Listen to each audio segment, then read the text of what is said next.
जय हिंद प्यारे साथियों, मैं पंकज साहू आपका अपने YouTube चैनल प्रयाग एकेडमी में हार्दिक स्वागत एवं अभिनंदन करता हूं। तो भैया आइए, आप सभी को स्वागत है यहाँ पे और बढ़ते हैं क्लास की ओर। तो आप सभी को पता है कि जो हम लोग पढ़ रहे थे वो संविधान विषय को प्रारंभ कर चुके हैं और मैंने कहा था ये स्टार लगाने वाली सीरीज है, स्टार वाली सीरीज है।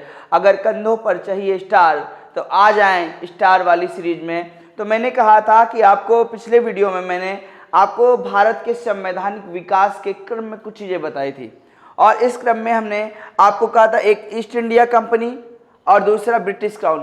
तो आज जो हम भारत का संवैधानिक विकास चालू करते हैं, भारत का संवैधानिक विकास। तो भारत के जब हम संवैधानिक विकास की बात करते हैं तो यहाँ पर आप देखोगे सबसे पहले जो कंपनी आई थी, हमने कहा था ईस्ट इंडिया कंपनी। तो एक ईस्ट इंडिया कंपनी के थ्रू था और दूसरा ब्रिटिश क्राउन के थ्रू था। तो हमने दो भागों में डिवाइड कर लिया था इस कारण कि मैं आपको ये पढ़ाऊंगा भी दो पार्टों में, जिससे आपको एक आसान हो जाए कितनी चीज़ें आसानी से, क्योंकि अंतिम चार्टर, पहला चार्टर कहाँ से ख़त्म हुआ, कौन सा हुआ, ये एकदम व्यवस्थित तरीके से कि आप जब परीक्षा में जाएं तो आपके अंदर 1% का भी कंफ्यूजन नहीं होना चाहिए, 1% का भी। तो आइए बढ़ते हैं, क्लास को करते हैं। और हमने कहा था कि अब पढ़ेंगे, कल हमने बताया था सबसे पहला अधिनियम 1773। कौन सा भैया? 1773। और 1773 का कौन सा था भैया? Regulating act. आपसे कह सकता है ये जो आपका एक्ट है, ये जो आपका अधिनियम है, आपसे सीधा कहेगा कि रेगुलेटिंग एक्ट कब आया था। तो रेगुलेटिंग एक्ट 1773 या किस एक्ट को रेगुलेटिंग एक्ट कहते हैं? तो 1773 में आए कानून को रेगुलेटिंग एक्ट कहते हैं। अब रेगुलेटिंग एक्ट से क्वेश्चन कैसे बनते हैं, एक एक क्वेश्चन मैं आपको बताता चलूंगा। और ये आपके काफी महत्वपूर्ण सीरीज है भाई, कि अभी तक आप देखोगे हम एसआई का पेपर देने जाएंगे या जीडी भी जाएंगे तो यहां से आपको क्वेश्चन मिलेंगे, एनटीपीसी के सेकंड पेज में जाएंगे। पर ये विशेष सीरीज केवल यूपीएसआई के लिए है, ठीक है। तो आगे बढ़ते हैं। तो यहां पर देखते हैं कि 1773 का रेगुलेटिंग एक्ट क्यों आया। 1600 के चार्टर से महारानी ने, पिछली क्लास में मैंने पढ़ाया कि एक कंपनी को चार्टर जारी किया, उसके तहत कंपनी को पूर्वी देशों के साथ कितने वर्षों का एकाधिकार मिला था भैया? 15। और जिन लोगों ने क्लास को नहीं देखा पिछली, उसको देखे जाके, आपको बहुत मददगार होने वाली है सीरीज, स्टार वाली सीरीज भैया। तो अब आप देखोगे अब आया क्यों। तो आप देखोगे 1765 की इलाहाबाद की संधि के बाद, 1757 प्लासी के युद्ध के बाद, 1764 बक्सर के युद्ध के बाद कंपनी ने इतना धन अर्जित कर लिया। उसके बाद आप देखोगे कंपनी के जो कर्मचारी थे वो कंपनी की तरफ से व्यापार ना करके वो निजी व्यापार करने लगे। तो जब निजी व्यापार करने लगे तो कंपनी घाटे में जाने लगी। तो जब कंपनी घाटे में जाने लगी तो बोर्ड ऑफ डायरेक्टर्स था, उसने एक मांग की और वो मांग थी कि कंपनी दिवालिया हो रही, उसकी आर्थिक मदद की जाए। और जब ये मांग की तो वहां ब्रिटिश पार्लियामेंट, मैंने बताया था, सशंकित थी। और ये थ्योरी भी आपके एग्जाम में काम में आएगी, याद रखिएगा भाई, वो आप लिखते भी चलिएगा। तो अब आप देखो कि जब ब्रिटिश की जो संसद है वो सशंकित है कंपनी के कर्मचारियों से कि आके यहां पर ये तख्ता पलट ना कर दें। और जब कंपनी ने उनसे मांग कर दी, आर्थिक मदद मांग ली, तो उन्हें एक अवसर जैसा लगा और उन्होंने कंपनी की मदद की। पर मदद की तो आप देखोगे कंपनी पर एक नियंत्रण स्थापित करने का प्रयास किया। और वो नियंत्रण स्थापित कौन कर रहा है? तो वो कर रहा है रेगुलेटिंग एक्ट। तो आपसे कह सकता है कि किस अधिनियम के तहत कंपनी को नियमित और नियंत्रित करने का प्रयास किया गया? नियमित और नियंत्रित करने का प्रयास किया गया, करने का प्रयास। तो अब देखोगे प्रयास कब किया गया? 1773 के रेगुलेटिंग एक्ट से। दूसरी बात करिए कि अब कंपनी को नियमित और नियंत्रित तो करने का प्रयास किया गया। कंपनी जो है, कंपनी के प्रशासनिक व राजनैतिक कार्यों को मान्यता प्राप्त हुई। तो आपसे देखो 2 पॉइंट मिल गए कि कंपनी को ब्रिटिश संसद का नियंत्रण कब से आया? ब्रिटिश संसद ने कंपनी को नियंत्रित करना कब चालू किया? तो आपके 1773 के रेगुलेटिंग एक्ट से। कंपनी के प्रशासनिक व राजनीतिक कार्यों को मान्यता मिली तो किस अधिनियम से मिली? 1773 के रेगुलेटिंग एक्ट से। दूसरी बात करी कि कंपनी जो यहां पर था भारत में, यहां पर आप देखोगे सत्ता को केंद्रीकृत करने का प्रयास किया गया। तो यहां से केंद्रीकरण प्रारंभ हो गया, केंद्रीकरण। तो आपसे कह सकता है, अब केंद्रीकरण, इनके अर्थ भी समझते रहिएगा। एक होता है केंद्रीकरण और दूसरा होता है विकेंद्रीकरण। तो आप दोनों के अर्थ समझिएगा और इसे नोट्स में लिख भी लीजिएगा। केंद्रीकरण का मतलब होता है कि सभी शक्ति को एक जगह ले आना, सारी शक्ति मतलब एक जगह ही हो। और विकेंद्रीकरण का अर्थ होता है कि शक्तियों का विभाजन कर दें। तो अब यहां पर शक्ति को एक जगह क्यों लाया गया? क्योंकि अब आप देखोगे कंपनी पर नियंत्रण स्थापित धीरे धीरे किसका हो रहा है? ब्रिटिश संसद का हो रहा है। तो ब्रिटिश संसद अपना एक अधिकारी यहां पर देना चाहेगी और उस अधिकारी पर वो नियंत्रण रखेगी। भाई पूरी कंपनी पर वो नियंत्रित नहीं रख सकती, हर अधिकारी पर वो नियंत्रण नहीं रख सकती, पर एक अधिकारी पर वो नियंत्रण रख सकती है, उससे पूछ सकती है। तो आपसे कहेगा कि केंद्रीकरण की ओर कब बढ़े? तो केंद्रीकरण कहां से बढ़े? 1773 का रेगुलेटिंग एक्ट, और रेगुलेटिंग एक्ट बढ़ रहा है केंद्रीकरण की ओर। तो ये 2.3 आपके लिए बहुत महत्वपूर्ण है, इनका स्क्रीनशॉट लें और फिर मैं आपको आगे बताने जा रहा हूं चीजों को।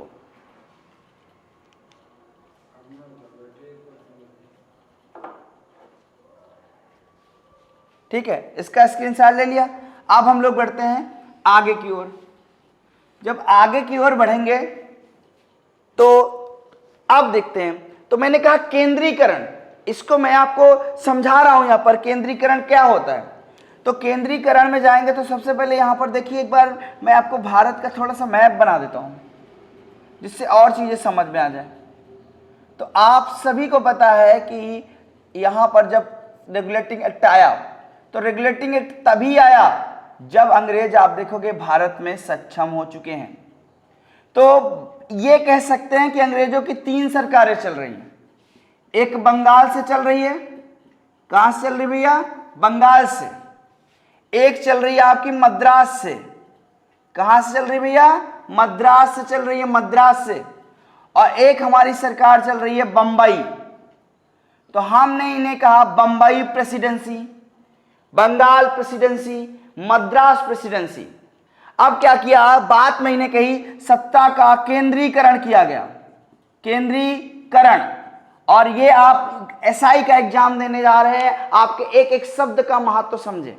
केंद्रीकरण का मतलब मैंने कहा कि सत्ता को एक जगह कर दिया जाए। अगर 3 सरकारें हैं तो आप देखोगे जो बंबई है, बंबई में एक अंग्रेजों का अधिकारी होता है और वो अधिकारी होता है कौन सा? गवर्नर। कौन सा हो जाएगा भैया? गवर्नर। मद्रास में जाओगे तो आपको मिल जाएगा गवर्नर। आप बंगाल में जाओगे तो आपको मिल जाएगा कौन सा? गवर्नर। अब आप देखोगे तीनों जगह गवर्नर है। अब 1773 के रेगुलेटिंग एक्ट से काम कर दिया गया, सत्ता का केंद्रीकरण कर दिया गया। और वो केंद्रीकरण यह था कि बंबई, मद्रास को बंगाल प्रेसिडेंसी के अधीन कर दिया गया, या आप कलकत्ता प्रेसिडेंसी भी कह सकते हैं। तो आपसे कह सकता है किस अधिनियम के तहत बंबई, मद्रास को बंगाल प्रेसिडेंसी के अधीन कर दिया गया। अब आप देखोगे, क्योंकि हमने कहा कि अंग्रेज एक जगह से विवरण लेना चाहेंगे, तो अब ये तीनों प्रेसिडेंसियों, दोनों प्रेसिडेंसियों को बंगाल के अधीन कर दिया गया। और जब बंगाल के अधीन कर दिया गया तो जो बंगाल में गवर्नर था मद्रास में गवर्नर था, तो भाई अब ये तीनों का बॉस होगा। अभी तक तीनों जगह शक्तियां अलग अलग थी, तो इसीलिए यहां पर इसके लिए बंगाल का गवर्नर जनरल शब्द यूज किया गया। क्या बना दिया गया? बंगाल का गवर्नर जनरल बना दिया गया।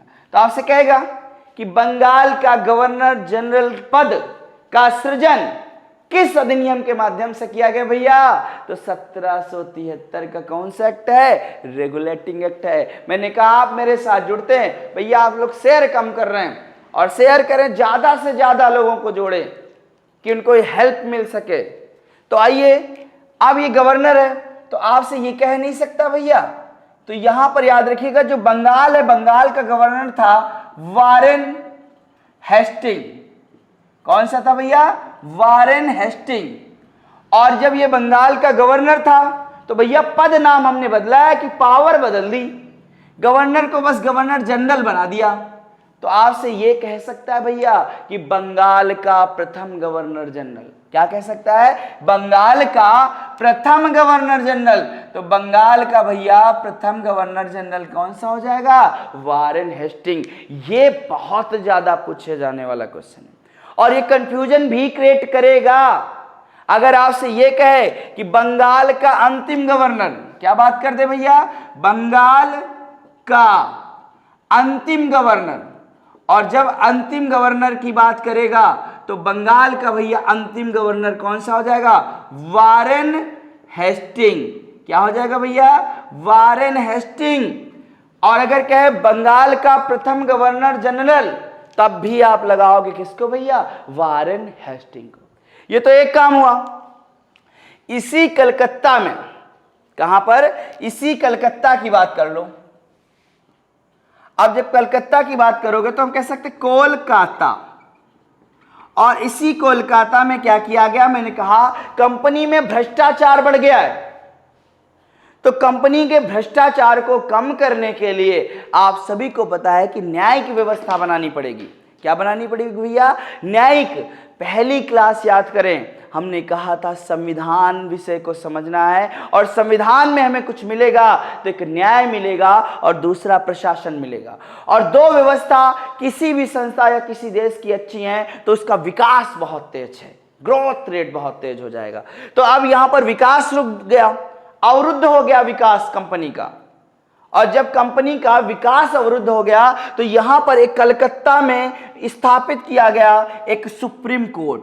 क्या बनाया गया भैया? Supreme court.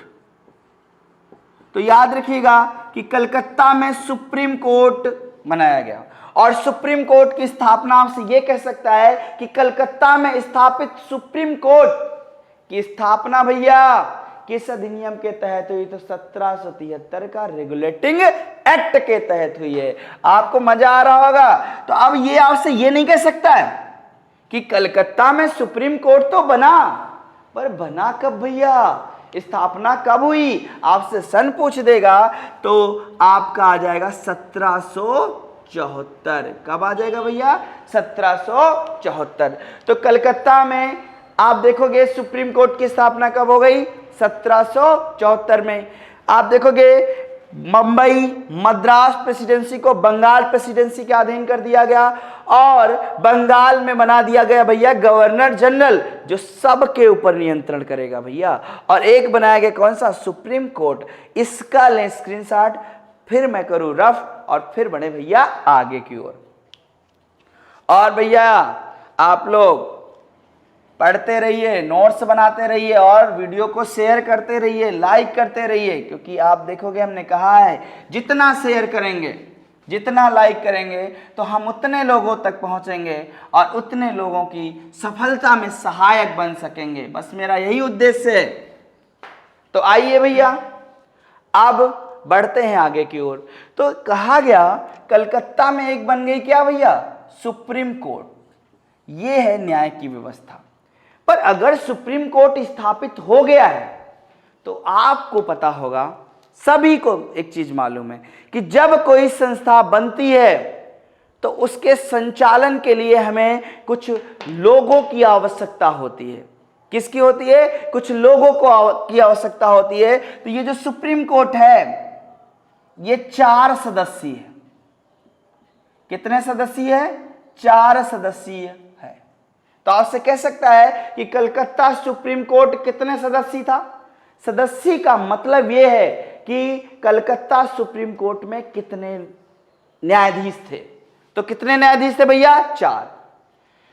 अब इन 4 में आप देखोगे जब कोई संस्था बनती है तो उसमें एक व्यक्ति को प्रमुख बनाया जाता है, और अगर बात सुप्रीम कोर्ट की हो रही है तो यहां पर हम कह देंगे मुख्य।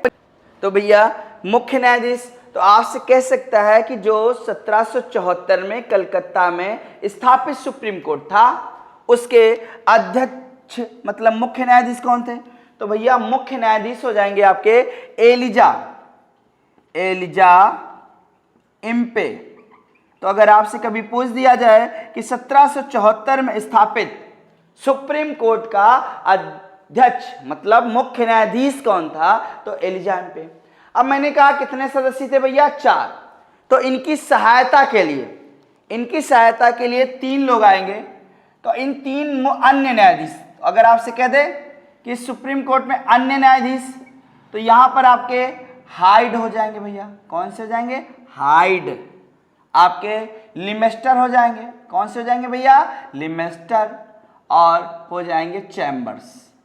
तो ये 3 प्राणी और याद कर लीजिएगा। अब इनके थोड़ा नाम अपने से अलग हैं कि हमको लग रहा है हाइड, लिमेस्टर, चैम्बर्स। तो भैया हमारे यहाँ भी तो हैं राम गुलाम। तो आप देखोगे ये नहीं कह सकते। तो जैसा जहां पर है उस स्थिति के अनुसार नामकरण किए जाते हैं। तो ये 3 नाम याद रखिएगा आपके हो गए। अब आगे बढ़े तो ये आप कंपनी में भ्रष्टाचार तो तभी रोक पाएंगे जब कंपनी के, और कंपनी है कौन सी? East India company. अब इस ईस्ट इंडिया कंपनी के कर्मचारियों का, ईस्ट इंडिया जो कंपनी है इसके कर्मचारियों का, जो कंपनी है इसके जो कर्मचारी हैं, कर्मचारियों का निजी व्यापार, कर्मचारियों का निजी व्यापार, जो निजी व्यापार है उस पर भैया लगा दिया जाएगा प्रतिबंध। क्या लगा दिया जाएगा? प्रतिबंध। तो आपसे कह सकता है कंपनी के कर्मचारियों का निजी व्यापार प्रतिबंध, तथा साथ साथ किसी से उपहार लेना, क्या लेना? उपहार लेना भी क्या कर दिया गया? प्रतिबंधित कर दिया गया। क्योंकि यही तो भैया है भ्रष्टाचार की जड़, कि इस मामले नहीं तो उधर से ले लेंगे। और अब आप देखोगे जो बोर्ड ऑफ डायरेक्टर्स है, उस बोर्ड ऑफ डायरेक्टर्स पर कंपनी का शिकंजा कस गया। तो 4-6 पॉइंट आपको मैंने 1773 के रेगुलेटिंग एक्ट से बताए। अब भैया लें इसका स्क्रीनशॉट और फिर हम लोग बढ़ते हैं आगे की ओर।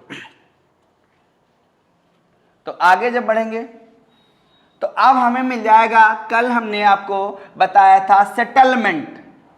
क्या बताया था भैया? सेटलमेंट करना है। अब सेटलमेंट का है क्या करना है? और सेटलमेंट तो समझ ही गए होंगे। सेटलमेंट ये करना है कि जो 1773 में गई कमियां छूट, उन कमियों को करना है उजागर और उनको करना है सही। जैसे आप सभी को पता है कि जब कोई कानून आता है तो उस कानून में कुछ कमियां रह जाती हैं, उन कमियों को आगे चल के संशोधित किया जाता है। वैसे ही 1781 ये अपने नाम के कारण फेमस है।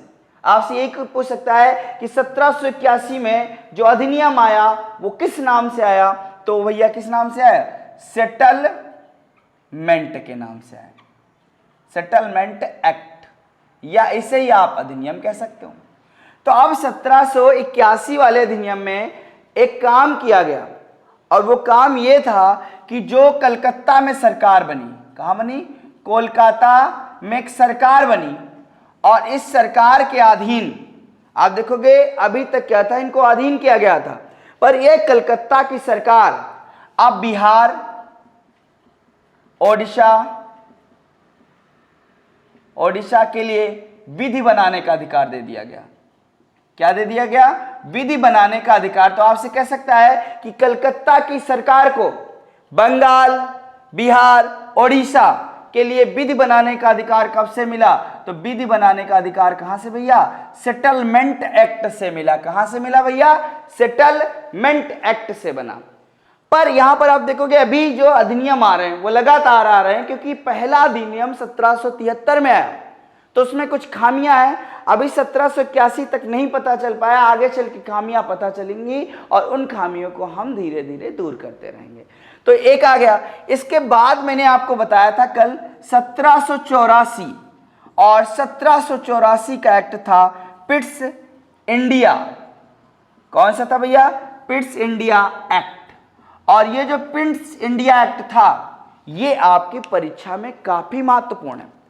अब आप देखोगे कंपनी के भ्रष्टाचार को दूर करने के लिए, कंपनी के विवादों को सुनने के लिए सुप्रीम कोर्ट आ गया, पर कंपनी में भ्रष्टाचार नहीं रुक रहा अभी।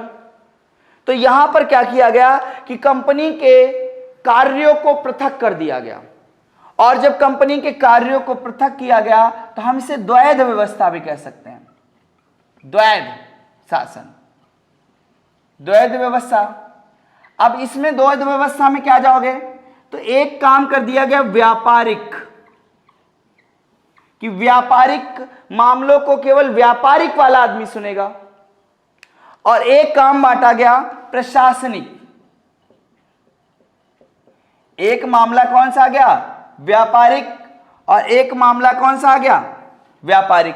तो जो अब कहा गया कि व्यापारिक मामलों को केवल व्यापारिक संस्था ही देखेगी, और जो व्यापारिक मामलों को देख रही है उसे हम लोग कहते हैं बोर्ड ऑफ डायरेक्टर।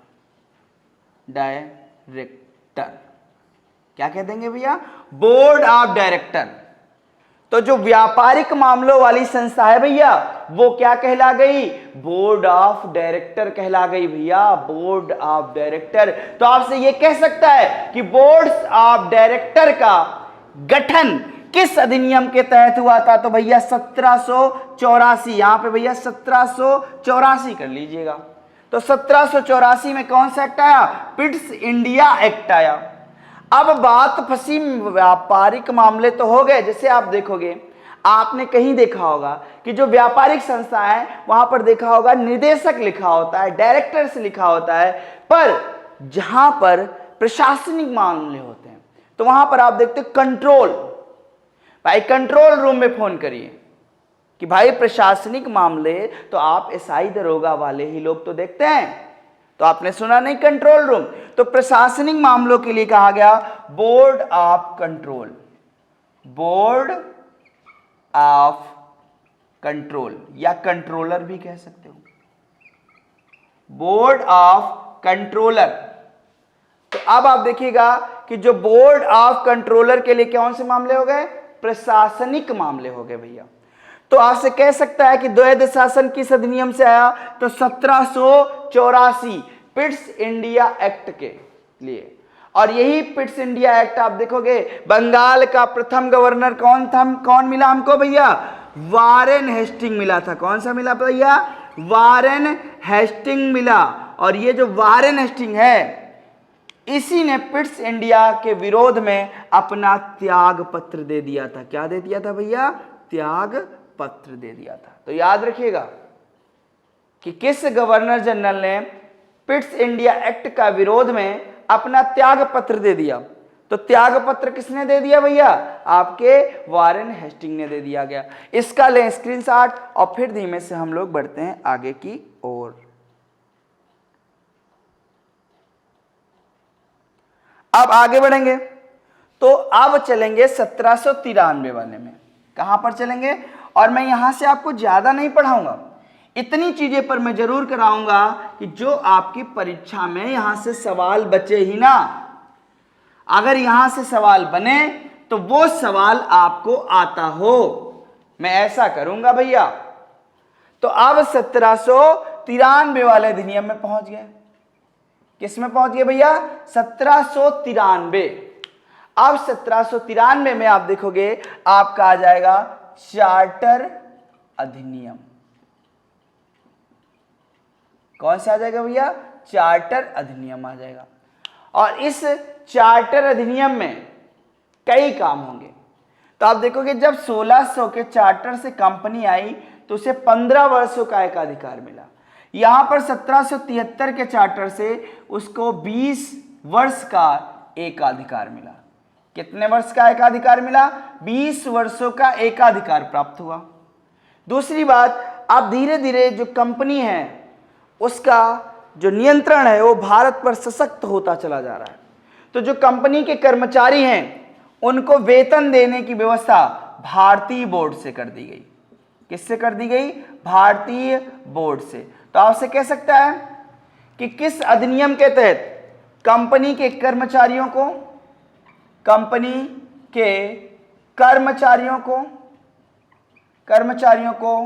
भारतीय राजस्व बोर्ड से वेतन देने की व्यवस्था कर दी गई। किस अधिनियम के तहत कंपनी के कर्मचारियों को, लिख लीजिएगा, किस अधिनियम के तहत कंपनी के कर्मचारियों को भारतीय राजस्व बोर्ड से पैसा देने की व्यवस्था कर दी गई, वेतन देने की व्यवस्था कर दी गई। तो देखो अंग्रेज हमको लूटना प्रारंभ कर दिए भैया। तो कौन सा है? 1793। अब हम बढ़ेंगे आगे, इसका भी लें स्क्रीनशॉट, फिर बढ़ते हैं भैया आगे की ओर। तो ले लिया स्क्रीनशॉट, अब बढ़ जाएंगे हम लोग आगे की ओर। तो अब भैया 20 वर्षों तक का मिला। कितने वर्षों तक एकाधिकार मिला? 20 वर्ष तक एकाधिकार मिल गया। और जब 20 वर्ष तक एकाधिकार मिल गया तो अब भैया आएगा 1813 का, क्या आएगा भैया? 1813 का चार्टर अधिनियम आएगा भैया। 1813 चार्टर अधिनियम। तो अब ये आपसे क्वेश्चन करेगा कि यहां पर क्या हुआ। तो पहली बार यहां पर क्या किया गया कि कंपनी के एकाधिकार को समाप्त किया गया। क्या किया गया? कंपनी के व्यापारिक एकाधिकार को समाप्त कर दिया गया। कंपनी के व्यापारिक एकाधिकार को क्या कर दिया गया भैया? समाप्त कर दिया गया। और इस क्वेश्चन को आप बहुत ध्यान से समझें। अभी मैंने कहा कंपनी के व्यापारिक एकाधिकार को समाप्त कर दिया गया। एकाधिकार का मतलब है कि अब ब्रिटेन की कई सारी कंपनियां, वहां के लोग आके भारत में व्यापार कर सकते हैं। ये हम कह सकते हैं कहीं ना कहीं, किसी न किसी हद तक कंपनी के कर्मचारियों को, ब्रिटिश के नागरिकों को आपके भारत में व्यापार करने की छूट दे दी गई। परंतु एक कंडीशन लगा के एक बात कही, चीन, किसकी बात करी? चीन व भारत, चीन व चाय के साथ एकाधिकार बना रहेगा भैया। क्या बना रहेगा? एकाधिकार बना रहेगा। ये कंडीशन है, तो गड़बड़ मत करिएगा कि कंपनी के व्यापारिक एकाधिकारों को तो समाप्त कर दिया गया, पर अभी जो चाय का व्यापार है केवल कंपनी कर सकती है, और चीन के साथ केवल कंपनी व्यापार कर सकती है, कोई और नहीं कर सकता भैया, कोई और नहीं कर सकता। दूसरी बात कही गई, कंपनी का जो अधिकार है 20 वर्षों के लिए फिर से बढ़ा दिया गया। क्या कर दिया गया? 20 वर्षों के लिए बढ़ा दिया गया। अब बढ़ाने का मतलब है चाय और चीन वाला बढ़ाया गया, वो तो अधिकार खत्म हो गया। अब इसके बाद जाएंगे तो 2 पॉइंट हो गए। अब आगे बढ़े तो आप देखोगे एक प्रमुख पॉइंट में आओगे, और प्रमुख पॉइंट ये होगा कि अब भैया अभी तक क्या था कि अब यहां इस अधिनियम से और छूट दे दी जाएंगी, क्योंकि अंग्रेज धीरे धीरे भारत में स्थापित हो गए। तो यहां से आए लगेंगी ईसाई मशीनरियां, ईसाई मशीनरियां। तो आपसे कह सकता है ईसाई मशीनरियों का आगमन। क्या कह देगा भैया? आगमन। तो आपसे यह कह सकता है किस चार्टर अधिनियम के माध्यम से, किस चार्टर अधिनियम के माध्यम से ईसाई मशीनरियों का भारत आगमन हुआ भैया? तो 1813 का चार्टर अधिनियम। याद रखिएगा 1813 का चार्टर अधिनियम। इसके बाद हम आगे बढ़ेंगे तो यहां पर भैया एक आएगा, पहली बार अंग्रेजों ने सोचा शिक्षा पर 1 लाख खर्च करने की व्यवस्था। शिक्षा पर 1 लाख खर्च करने की व्यवस्था। तो खर्च करने की व्यवस्था, तो अगर आपसे कहे कि शिक्षा पर किस अधिनियम के तहत, शिक्षा पर किस अधिनियम के तहत 1 लाख खर्च करने की व्यवस्था, तो ये 4 पॉइंट आप बेहतरीन तरीके से याद रखिएगा। और अगर आपको भैया आनंद आ रहा है, पूरी मेहनत और शिद्दत के साथ मैं आपको चीजें करा रहा हूं, तो आप भी साथ दें मेरा और शेयर करें, लाइक करें, सब्सक्राइब कराएं ज्यादा से ज्यादा। और मैंने कहा जल्द हम लाइव मिलेंगे तो उसका मजा ही कुछ और होगा। एक एक चीज मैं पढ़ा दूंगा भैया, एक एक चीज पढ़ा दूंगा जो आप पेड क्लासों में पढ़ते हो, मैं फ्री पढ़ा दूंगा भैया, फ्री, आपको हमेशा फ्री पढ़ाऊंगा। तो ये आप इसका भी लें स्क्रीनशॉट। और अब हम बढ़ेंगे आगे की ओर, तो अब इसका लें स्क्रीनशॉट भैया, इसको करते हैं ना। तो आप देखोगे शिक्षा पर 1 लाख रुपए जो खर्चा किया गया, किस अधिनियम से किया गया? 1813। ये बहुत इंपॉर्टेंट पॉइंट है कि 1813 के अधिनियम के तहत शिक्षा पर कितने लाख खर्चा कर दिए? 13। तो अब बताओ 1813 वाले अधिनियम में कितने वर्ष का अधिकार बढ़ाया था? 20। तो अगला अधिनियम कब आएगा? 1833 में आएगा। और 1833 का चार्टर अधिनियम, 1833 का चार्टर अधिनियम, ये अधिनियम बहुत ही महत्वपूर्ण है। बात समझिएगा, ये अधिनियम बहुत ही महत्वपूर्ण है।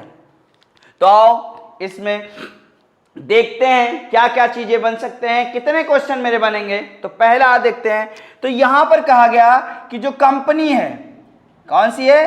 कंपनी है। कहा गया कंपनी के व्यापारिक अधिकारों को समाप्त कर दिया। कंपनी के व्यापारिक अधिकारों को समाप्त कर दिया गया। तो याद रखिएगा कि कंपनी के व्यापारिक अधिकारों को समाप्त किया जा रहा है। तो आपसे कह सकेगा कि कंपनी के व्यापारिक अधिकारों को किस अधिनियम के तहत पूर्णतः समाप्त कर दिया गया। याद रखिएगा, पूर्णतः का मतलब होता है एकदम समाप्त कर दिया गया। यहां लगा लीजिएगा, पूर्णतः समाप्त कर दिया गया। तो अब अगर कंपनी के व्यापारिक अधिकारों को समाप्त कर दिया गया, तो अब कंपनी का काम क्या बचा? तो भैया कंपनी का काम बचा प्रशासनिक अधिकार। अब कंपनी क्या करेंगे? प्रशासनिक अधिकार बचे। अगर भैया व्यापारिक अधिकार सारे समाप्त हो गए तो बचेंगे कौन से अधिकार? आपके प्रशासनिक अधिकार। और जब प्रशासनिक अधिकार बचे केवल, तो और आप देखोगे एक तरफ से कि एक शिकंजा और कसेगा और सत्ता को केंद्रीकरण किया जाएगा। क्या किया जाएगा भैया? सत्ता का केंद्रीकरण किया जाएगा। और केंद्रीकरण का मतलब है, यहां पर आप देखोगे कि आपके अंग्रेजों ने बहुत बड़ा साम्राज्य बना लिया है और वो ब्रिटिश भारतीय साम्राज्य कहला रहा है। क्या कहला रहा है भैया? ब्रिटिश भारतीय साम्राज्य। अब इस ब्रिटिश भारतीय साम्राज्य के लिए सत्ता को एक जगह लाया गया। पहले बंगाल लाया गया, अब लाया जाएगा भैया केंद्र में, तो हम कह सकते हैं भारत। तो अब जो 1733 का चार्टर अधिनियम है, इस अधिनियम के तहत एक बात की गई और वो बात है, कहा गया कि बंगाल का जो गवर्नर जनरल है, क्या है? बंगाल का जो गवर्नर है, गवर्नर जनरल, और ये गवर्नर जनरल, अब इसका पद नाम बदल दिया गया। क्या कर दिया गया? इसका पद नाम बदल दिया गया और पावर भी ज्यादा दे दी गई। तो बंगाल के गवर्नर जनरल को भारत का गवर्नर जनरल, क्या कहेंगे भैया? भारत का गवर्नर जनरल। तो भैया भारत का गवर्नर जनरल जब आपसे कहेगा कि कब बना दिया गया, तो 1733 के चार्टर अधिनियम से बना दिया गया भैया, कि 1733 के चार्टर अधिनियम से बना दिया गया। अब 1733 का चार्टर अधिनियम क्या कहता है? तो अब आप देखोगे बंगाल के गवर्नर जनरल को क्या बना दिया गया? भारत का गवर्नर जनरल। तो आपसे कह नहीं सकता भैया भारत का प्रथम गवर्नर जनरल, भारत का प्रथम गवर्नर जनरल। तो आपसे कह सकता है कि भारत का प्रथम गवर्नर जनरल कौन बना? तो जो बंगाल का अंतिम गवर्नर जनरल होगा, तो बंगाल का अंतिम जो गवर्नर जनरल है वो भैया लॉर्ड विलियम, कौन से भैया? Lord William Bentinck. ये क्वेश्चन भी बहुत ज्यादा एग्जाम में पूछे जाते हैं। तो भारत का प्रथम गवर्नर जनरल कौन सा हो गया? Lord William Bentinck. कौन से हो गए भैया? Lord William Bentinck. अब ये जो गवर्नर जनरल की परिषद थी, आपको मैंने बताया था 1773 के रेगुलेटिंग एक्ट में कि जो गवर्नर जनरल की परिषद थी उसमें 4 सदस्य थे।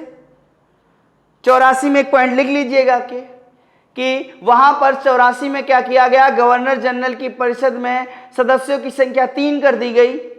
अब आगे चल के वही 3 सदस्य थे। यहां पर ये जो गवर्नर जनरल है इसका लें स्क्रीनशॉट, फिर मैं नीचे चलूं तो इसको हम करते हैं रफ, और भैया इसे नोट्स में तब्दील करते रहें और परीक्षा में सफल हों, अपने मार्ग में अग्रसर रहें, अपना विकास करते रहें। तो आइए भैया, और शेयर भी कराते रहें भाई, लाइक करते रहें, कमेंट करते रहें, और ज़्यादा से ज़्यादा लोगों को जोड़ने का प्रयास करें हमारे साथ, क्योंकि हम ज़्यादा से ज़्यादा लोगों के सफलता में भागीदारी कर सकें, ज़्यादा से ज़्यादा लोगों को पहुंचा सकें उनके मार्ग तक, उनके लक्ष्य तक।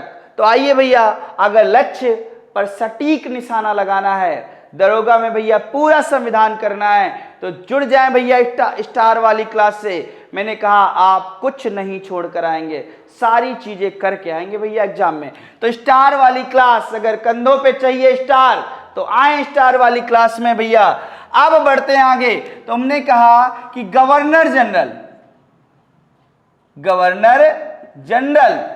की परिषद, अब इस गवर्नर जनरल की जो परिषद है इसमें एक अंतरिम विधि सदस्य जोड़ दिया गया, अंतरिम विधि सदस्य। और जो ये अंतरिम विधि सदस्य, तो आपसे कह सकता है कि भारत का प्रथम अंतरिम विधि सदस्य कौन है? तो भैया भारत का प्रथम अंतरिम विधि सदस्य है लॉर्ड मैकाले। कौन सा हो जाएगा भैया? Lord Macaulay. अब एक विधि सदस्य आ गया, कौन सा हो गया भैया? Lord Macaulay. और यहीं से याद रखिएगा कि भारत का विधि आयोग बनाया गया, कि अंतरिम विधि सदस्य कौन आया? लॉर्ड मैकाले, जो गवर्नर जनरल की परिषद में आया गवर्नर जनरल की सहायता के लिए। तो यहीं पर आपसे कह सकता है कि भारत का विधि आयोग कब बना? तो याद रखिएगा 1834 भारत का विधि आयोग क्या बना? भारत का विधि आयोग। और इस विधि आयोग का अध्यक्ष जो हुआ वो भैया हुआ कौन सा? Lord Macaulay. कौन से हो जाएंगे भैया? Lord Macaulay. और ये 4 सदस्यीय था। कितने सदस्यीय था? 4 सदस्यीय आयोग था। तो ये तो बात हुई गवर्नर जनरल के परिषद की। अब जब हम आगे बढ़ेंगे तो आगे क्या देखेंगे भैया? आगे देखेंगे कि यहां पर भारतीयों को भी बड़ी छूटें मिल रही हैं। छूट क्या? पहले था कि हमको रंग भेद के आधार पर नौकरियों में जाने की छूट नहीं थी। अब जो भी चीजें निकलेंगी, जो भी वैकेंसियां निकलेंगी, तो किसी व्यक्ति को जन्म के आधार पर, रंग के आधार पर कोई विभेद नहीं किया जाएगा। तो लिख लीजिएगा ये पॉइंट कि रंग के आधार पर, आपके जन्म के आधार पर आपको किसी भी नौकरी में जाने से वंचित नहीं किया जाएगा। इसका भी ले लें स्क्रीनशॉट, और फिर बढ़ते हैं हम लोग आगे की ओर।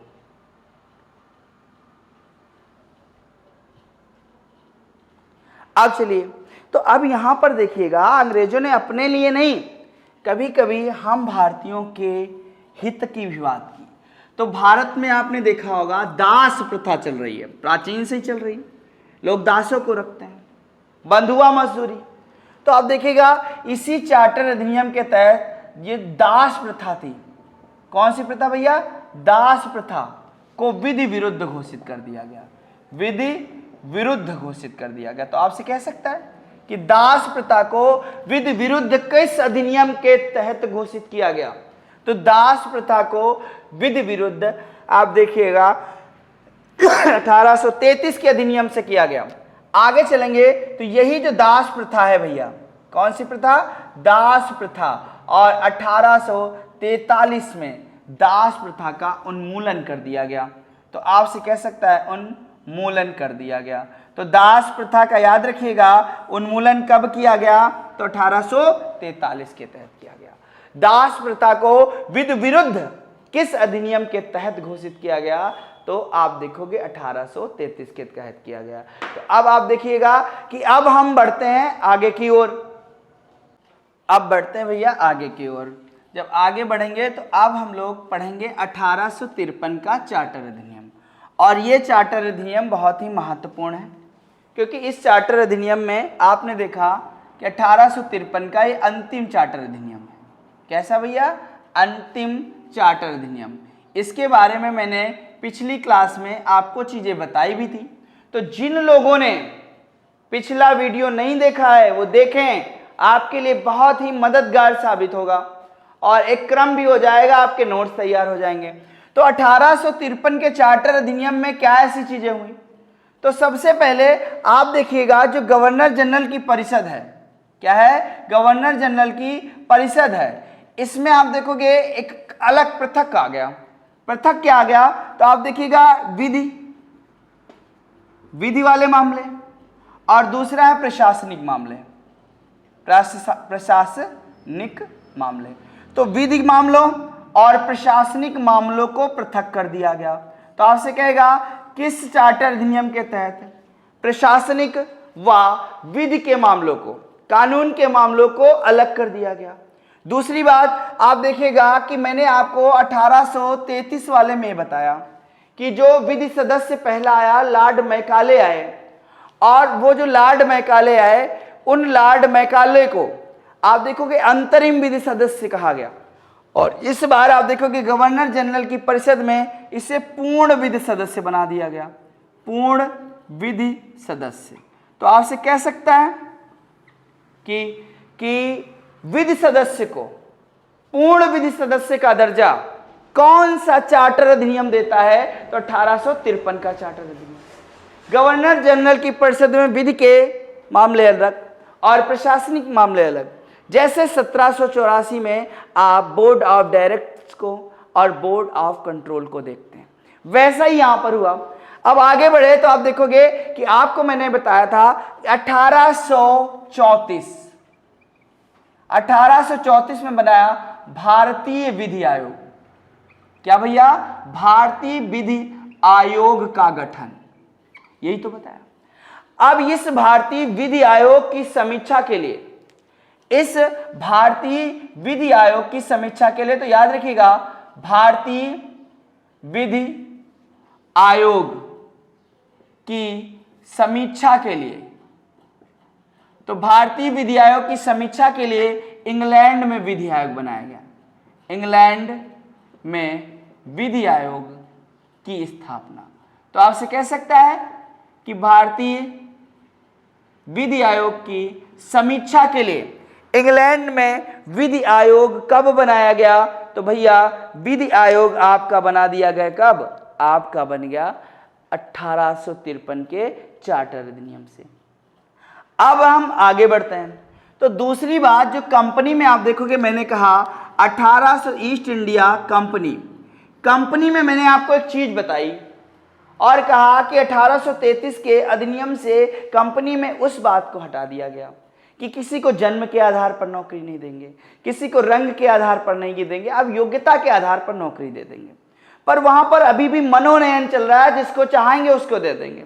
पर 1853 का जो चार्टर अधिनियम है तो साफ साफ कहता है कि कंपनी में अब जो चयन होंगे वो प्रतियोगी परीक्षाओं के आधार पर, प्रतियोगी परीक्षाओं के आधार पर। तो आप देखोगे प्रतियोगी परीक्षाओं का आरंभ जो हो रहा है वो किस अधिनियम से हो रहा है? 1853 के। एक एक चीज मैं आपको अलग अलग करके बता रहा हूं जिसमें आप कंफ्यूज ना हो कि 1853 के तहत प्रतियोगी परीक्षाओं का आयोजन किया जाने लगा। ठीक है, अब जब आगे बढ़ेंगे तो आप देखिएगा जो 12 सदस्यीय विधान परिषद, कितना, 12 सदस्यीय विधान परिषद, 12 सदस्यीय विधान परिषद आई। तो अब आप देखोगे जो 12 सदस्यीय विधान परिषद आ गई। दूसरी बात, जो गवर्नर जनरल है, कौन है, गवर्नर जनरल है, उसके परिषद में 6 सदस्य और जोड़े गए। जो गवर्नर जनरल है उसकी जो परिषद थी, गवर्नर जनरल की परिषद में कितने सदस्य जोड़े गए, 6 सदस्य और जोड़ दिए। तो पहले गवर्नर जनरल की परिषद कितनी हो गई थी, 4 की, अब फिर कितने जोड़ गए, 6। और ये जो 6 सदस्य थे उनमें भी आप देखोगे आपके एग्जाम में क्वेश्चन पूछेगा भैया, क्योंकि अंदर से क्वेश्चन उठाएगा। और इन 6 सदस्यों में 4 सदस्यों का जो चयन होना था, एक बंबई, मद्रास, बंगाल और आगरा, जो 4 सदस्य आएंगे वो इन्हीं 4 जगहों से आएंगे, अनिवार्य है, बंबई, मद्रास, बंगाल और आगरा। तो 1853 के अधिनियम में हमको मिला कि गवर्नर जनरल की जो परिषद थी उसमें विधि और प्रशासनिक मामलों का पृथक्करण किया गया और विधि सदस्य को पूर्ण सदस्य बनाया गया। दूसरी बात, 1834 में बना जो विधि आयोग था, उस विधि आयोग की समीक्षा के लिए इंग्लैंड में विधि आयोग की स्थापना की बात की गई। प्रतियोगी परीक्षाएं प्रारंभ की गई। 12 सदस्यीय विधान परिषद आई। गवर्नर जनरल के परिषद में 6 सदस्यों को बंबई, मद्रास, बंगाल से और आगरा से कितने सदस्य आएंगे भैया, 4। कितने आ जाएंगे भैया, 4। तो अगर आनंद आ रहा है क्लास में स्टार वाली भैया, तो स्टार वाली क्लास को शेयर करते रहें, कंधों पर स्टार लगाएगी भैया आपके। तो अब बढ़ते हैं आगे की ओर। तो इसका लें स्क्रीनशॉट और फिर हम बढ़ेंगे आगे की ओर। तो जब आप देखेंगे, जब आगे की ओर बढ़ेंगे तो यहीं पर एक समिति आएगी जिसे हम लोग कहेंगे मैकाले समिति, ठीक है। अब उस समिति के बाद जाएंगे, वो मैकाले समिति से शिक्षा का डिवाइड होता है। और यहां से एक क्वेश्चन याद कर लीजिएगा, वो बहुत ही इंपॉर्टेंट है। 1854, कब भैया, 1854। अब जब 1854 की बात करेंगे तो ये जो 1854 में है, यहीं पर एक व्यवस्था आई और एक कानून आया, एक आयोग आया जिसे हम लोग कहते हैं वुड का डिस्पैच। क्या कहेंगे भैया, या हम कह दें वुड का घोषणा पत्र। इस वुड का घोषणा पत्र जो है ये भैया बहुत ही महत्वपूर्ण है। पहली बार हम कह सकते हैं भारतीयों को शिक्षा के अधिकार मिलने वाले हैं और इसमें महिलाओं को भी शिक्षा के अधिकार मिलेंगे। और जब पहली बार हमको बहुत सारे शिक्षा के अधिकार मिलेंगे तो याद रखिएगा, इसे हम लोग कहते हैं शिक्षा का मैग्ना कार्टा। क्या कह देंगे भैया, शिक्षा का मैग्ना कार्टा। अभी मैग्ना कार्टा क्या होता है, तो हमने कहा कि हमें पढ़ने लिखने के बहुत सारे अधिकार दे रहा है और इसे हम कहते हैं मैग्ना कार्टा को अधिकार पत्र। क्या कहेंगे भैया, अधिकार पत्र। तो ये जो 1853 का चार्टर अधिनियम है भाई, ये अंतिम चार्टर अधिनियम है। कैसा चार्टर अधिनियम है, अंतिम चार्टर अधिनियम। ये मैंने पिछली क्लास में आपको बता रखा है। तो जिन लोगों ने भी पिछली क्लास को नहीं देखा है वो देखे जाके, और सब लोग वीडियो को शेयर करते रहें। एक आनंद के साथ मैं आपको पढ़ा रहा हूं, आप आनंद के साथ पढ़ें, पर वीडियो को शेयर करते रहें। और जिनको हमसे ऑफलाइन पढ़ना है और दरोगा बनना है तो वो आ जाए भैया। 17 अक्टूबर के पहले विल कंप्लीट भैया आपको मैं पढ़ाऊंगा पूरा कंप्लीट विषय, गारंटी के साथ कि अगर क्वेश्चन आएगा तो आप करके आओगे। पर आपको अगर सारे क्वेश्चन करने हैं तो भैया स्टार वाली क्लास लो, और जिनको ऑफलाइन जुड़ना है वो जीआईसी स्कूल के पास आ जाओ। और जीआईसी स्कूल के पास जो हमारी क्लासेस संचालित हैं प्रयाग एकेडमी, उनसे जुड़ जाओ भैया, उनसे जुड़ जाओ। अब बढ़ते हैं भैया आगे, और अगर जिसको भी जुड़ना हो तो हमारे जो नंबर हैं वो डिस्क्रिप्शन बॉक्स में है, वहाँ से लेके आप हमारे साथ जुड़ सकते हैं और पता भी वहीं पर आपको मिल जाएगा अगर थोड़ा भी आप कंफ्यूज होते हैं। तो भैया अब बढ़ते हैं आगे। तो ये अंतिम चार्टर अधिनियम हो गया और यहाँ पर देखिएगा अभी तक जो ब्रिटिश पार्लियामेंट है वो एक बात को डिसाइड कर रही थी, निर्धारित कर रही थी कि जो भी अधिनियम आ रहा था वो 20 वर्षों तक चल रहा था। पर 1853 में ऐसी बात नहीं कही। क्यों? क्योंकि अंग्रेजों की नीतियां ऐसी थी।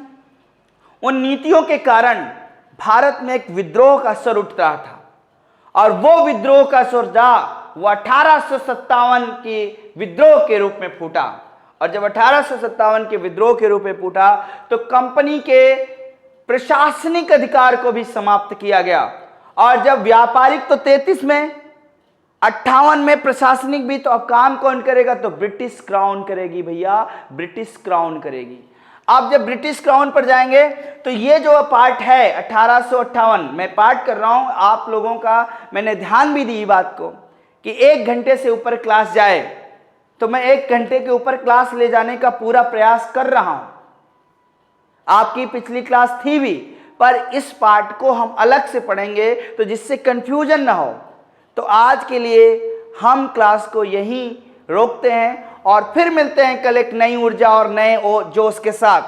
और आप जुड़ जाएं भैया प्रयाग एकेडमी के YouTube चैनल से, और अगर जुड़ना है तो आप सब्सक्राइब करें चैनल को। तो आज के लिए बस इतना ही। जय हिंद प्यारे साथियों।